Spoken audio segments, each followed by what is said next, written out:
Hi, ladies and gentlemen. Welcome once again to Ancient Epics, the place where the greatest stories of humanity come back to life. Long before marble forums echoed with senatorial speeches, before legions carried the eagle to the edges of the known world, a darker truth lay beneath Rome's rising power. The city that would one day call itself eternal was built not only by victorious generals and noble families, but by countless unseen hands bound by chains or marked by former bondage. Ancient records preserve a chilling fact rarely spoken aloud. In some periods of early Roman history, enslaved people may have outnumbered free citizens within the city itself. Streets glittering with triumph concealed households sustained by forced labor, and fields that fed the Republic were turned by men and women whose names were never meant to be remembered. Rome's greatness did not rise from stone alone, but from human lives absorbed into its foundations. In the earliest days, when Rome was still a cluster of huts upon the Palatine Hill, slavery already existed as an accepted condition of war and survival. Captives taken from rival Latin villages, Sabine settlements, and Etruscan towns were stripped of kinship and transformed into property. Roman law, still unwritten and shaped by custom, defined the enslaved not as persons but as tools that breathed. Yet even in this harsh definition, a paradox took root. For Rome would become a civilization where slavery and freedom were bound together in an uneasy cycle rather than separated by an unbreakable wall. As the Republic expanded across Italy, the flow of enslaved people increased like a swelling river. Wars against Samnites, Greeks, and Carthaginians poured defeated populations into Roman markets. Archaeological evidence from ancient harbors such as Ostia reveals storage complexes and warehouses adapted for mass human transport, while iron shackles recovered from rural estates speak silently of controlled labor. Enslaved men cut roads through limestone hills, drained marshlands near the Tiber, and descended into suffocating mines where metal for weapons and coinage was torn from the earth. These mines, especially in Etruria and Sardinia, were notorious places where life expectancy was measured not in years, but in seasons. Yet Rome's system contained an unusual door, narrow and uncertain, but real. Manumission, the act of freeing an enslaved person, was woven deeply into Roman society. A master could grant freedom as reward, convenience, or spiritual offering, often performed before witnesses or recorded in wills. The freed person, known as a libertus or liberta, did not vanish into obscurity. Instead, freedom placed them into a defined social role, bound by obligation to a former master who became patron. This relationship formed a web of loyalty that strengthened Roman households and political networks. Freed people occupied a space both elevated and restricted. They could marry legally, own property, and conduct business, yet full political power remained closed to them. Their children, however, born free, stepped beyond that boundary, entering Roman society without the stain of bondage. In this way, slavery paradoxically became a mechanism for social renewal. Tomb inscriptions discovered along the Via Appia commemorate freedmen as bakers, shipbuilders, accountants, and architects, proudly naming their former masters as patrons while celebrating newly earned identities. Within Roman homes, enslaved labor shaped daily life in intimate ways. Educated Greek captives taught children to read Homer, scribes managed accounts, and physicians trained in Hellenistic medicine tended elite bodies. Meanwhile, agricultural slaves labored in vast estates called latifundia, whose growth transformed Italy's countryside. These estates produced grain, olives, and wine at a scale unknown in earlier times, feeding armies and urban populations alike. The Republic's economic expansion was inseparable from this coerced workforce. Despite strict control, fear haunted Roman elites. History records multiple slave uprisings, the most famous led by Spartacus generations later, but earlier revolts already troubled the Republic's conscience. Laws grew harsher, punishments more severe, revealing anxiety beneath confidence. Yet Rome did not abandon its system. Instead, it refined it, balancing terror with the promise of freedom. By the 3rd century BCE, Rome stood transformed from village to Mediterranean power, and slavery had become its shadow twin. Every triumphal procession that dazzled the populace also displayed chained captives destined for sale or death.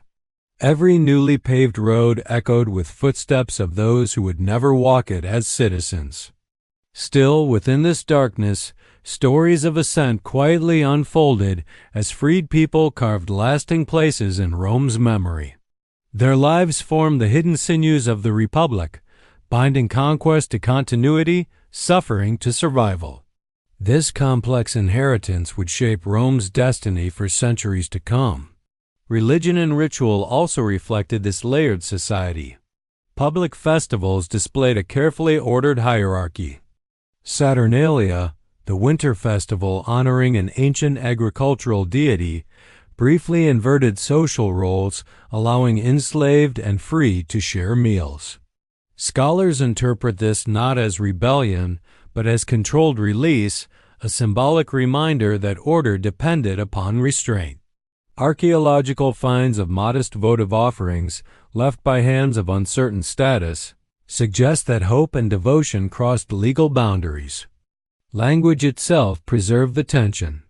Literary sources such as Plautus, though writing later, drew upon early traditions that portrayed enslaved figures as clever survivors navigating constraint.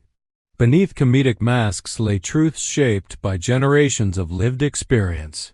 As Rome's calendar followed the stars, farmers and laborers alike marked seasons by constellations rising over Italy's hills. Harvests aligned with the appearance of Arcturus and the Pleiades, and those who worked the land, enslaved or free, shared dependence on celestial rhythms. The same sky watched over all conditions of life, indifferent yet constant. Thus, early Rome advanced not as a simple tale of masters and victims, but as a living system of power, adaptation, and endurance, enduring. As Rome's borders widened beyond the Italian peninsula, the presence of enslaved and freed people grew inseparable from the machinery of power. Victories in overseas wars brought not only silver and grain, but entire populations uprooted from their homelands. After the defeat of Greek cities in southern Italy and the eastern Mediterranean, thousands skilled in philosophy, engineering, astronomy, and medicine were forced into Roman service. Ironically, conquest delivered knowledge to Rome through captivity. The Republic learned to rule the world by absorbing the minds it had subdued. Within the city, enslaved people formed an invisible infrastructure. Aqueducts that carried water across valleys were maintained by laborers whose lives were governed by overseers and schedules aligned with daylight and season. Archaeological remains of service tunnels beneath Rome reveal narrow passages where maintenance workers crawled through darkness, clearing mineral deposits that threatened the water flow. These unseen corridors were arteries of survival, and the men who worked them rarely emerged into public memory. Yet without such labor, fountains would have dried, baths would have fallen silent, and urban life would have collapsed. Freed people increasingly became essential intermediaries between elite ambition and daily administration. Because many former slaves were educated or trained in specialized crafts, they often managed businesses, workshops, and trade networks. Inscriptions from early Roman ports record freedmen as shipowners and customs officials. Their names carved into stone alongside symbols of Mercury, god of commerce. Though barred from the highest political offices, these individuals accumulated wealth and influence, subtly reshaping Rome's social balance. Roman law responded to these realities with careful precision. Legal texts preserved later by jurists trace customs far older than their compilation. Enslaved people possessed no legal family, yet Roman society recognized emotional bonds within servitude. Tombs reveal paired burials of enslaved partners, permitted by sympathetic masters or purchased through pooled savings. Freedom, when granted, altered legal identity entirely. A freed person entered the census as a recognized individual, obligated to honor a patron through service and loyalty. This bond was not merely personal. It reinforced Rome's hierarchical order by transforming former domination into structured dependence. Religion offered both solace and control. Household shrines included figures worshipped by enslaved and free alike. The spirits of ancestors, the Lares, guarded homes regardless of status, creating a shared sacred space. Some cults attracted large numbers of freed people, particularly those promising protection in uncertain lives.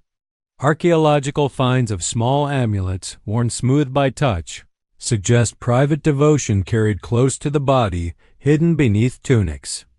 These objects, humble yet powerful, reflected a desire for dignity beyond legal definition.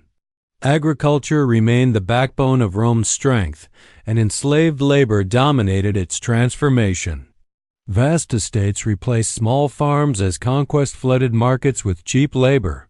Writers such as Cato the Elder, drawing upon early republican practices, described enslaved workers as assets to be managed with strict discipline. Fields were organized with military efficiency, and overseers enforced productivity through reward and punishment. Yet even in these harsh environments, pathways to freedom existed. Skilled vineyard managers or accountants might earn trust, and with it, eventual manumission. Freed people, once released, often remained economically tied to these estates. Some returned as paid managers, others as suppliers or tenants.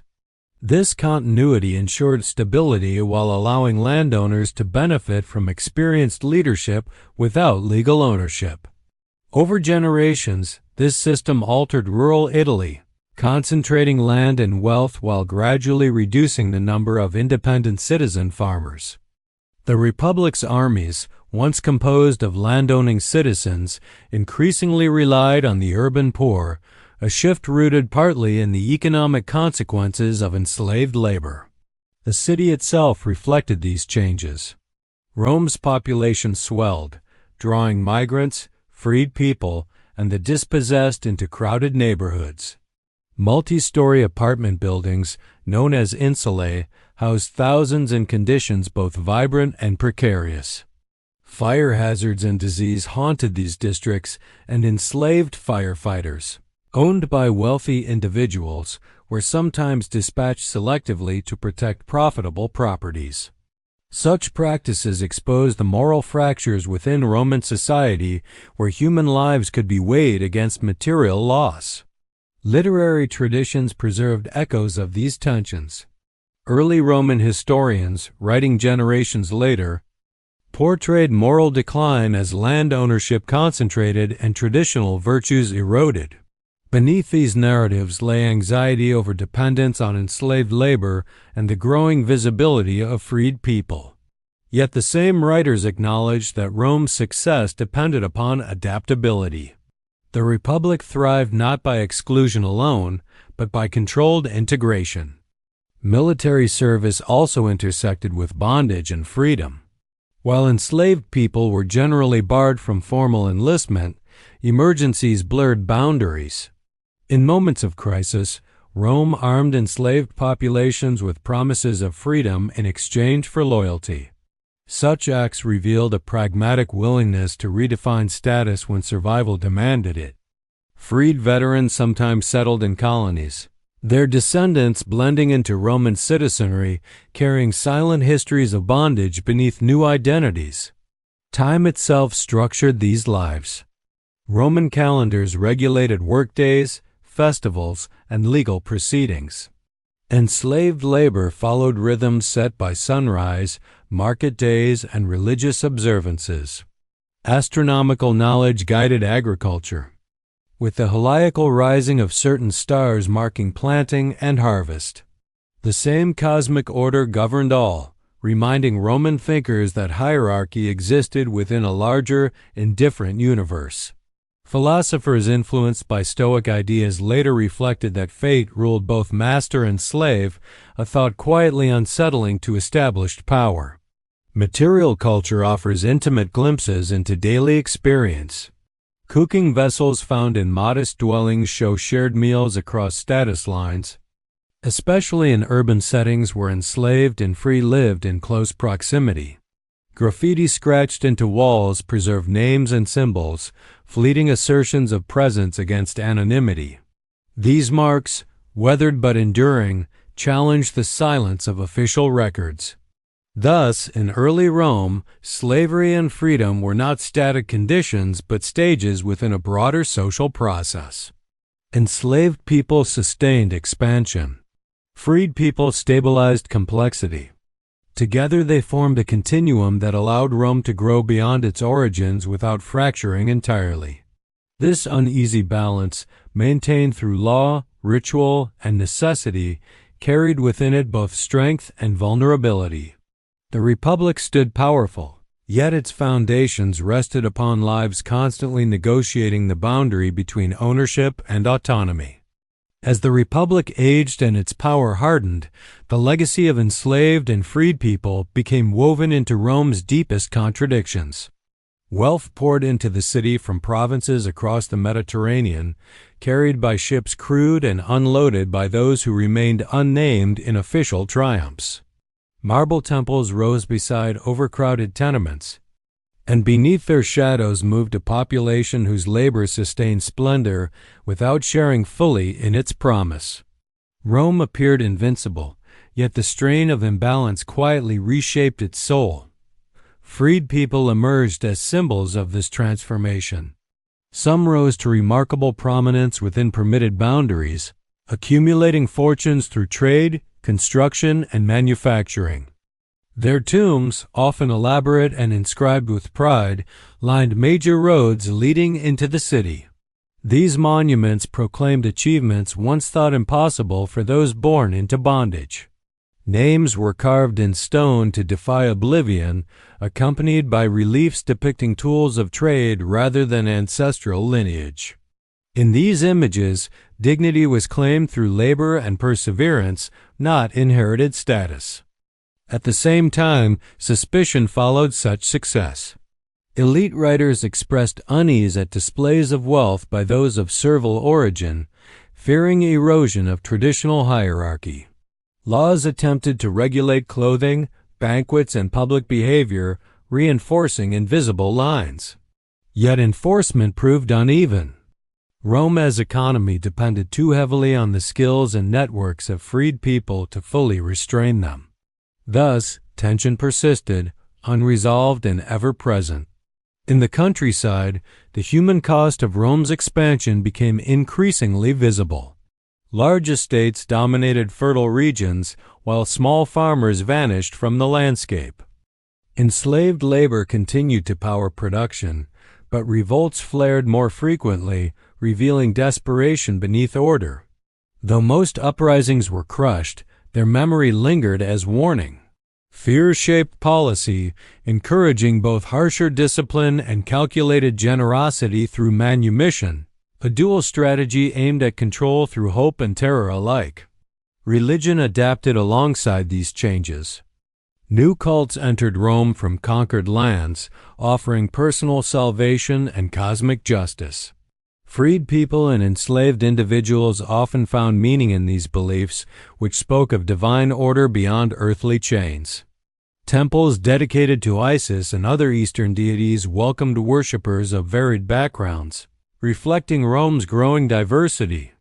Archaeological remains of such sanctuaries reveal offerings from hands of many statuses, united in shared devotion beneath foreign stars.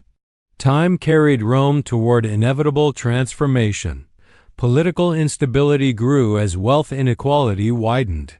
Leaders appealed to popular support, promising reform while relying on existing systems. Slavery remained central, yet its moral weight pressed heavier upon collective consciousness. Philosophers questioned whether virtue could exist alongside absolute ownership of human lives. Though such ideas rarely challenged law directly, they planted seeds of reflection that would later influence imperial thought. When the Republic finally gave way to empire, slavery did not disappear. Instead, it evolved within a new structure of authority. Emperors inherited vast households of enslaved workers and freed administrators, some wielding immense influence behind palace walls. Ironically, former slaves often became the most loyal servants of imperial power, bound by gratitude and dependence. Through them, emperors governed finances, correspondence, and intelligence, trusting those whose fortunes were inseparable from imperial favor. Memory of early Rome faded into legend, yet its foundations remained intact. Roads still bore the marks of countless feet. Aqueducts still flowed through channels first carved by forced labor, and laws continued to define freedom against the shadow of bondage. The city's endurance testified to a system capable of absorbing human suffering into lasting structures, for better and worse. Modern archaeology continues to uncover fragments of these lives.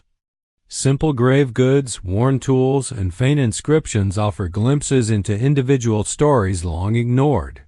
Each discovery challenges the grandeur of official history, revealing a Rome sustained not only by emperors and senators, but by those who labored without applause. Their legacy survives in stone and soil, silent yet undeniable.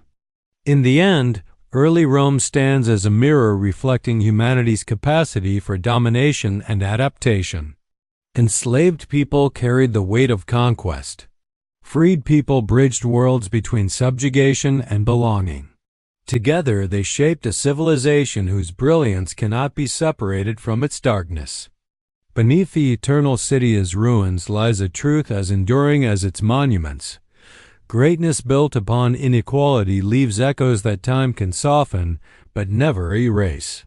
If these ancient voices touched your heart today, please consider subscribing to Ancient Epics and ringing the bell so you never miss the next forgotten tale. Thanks for watching.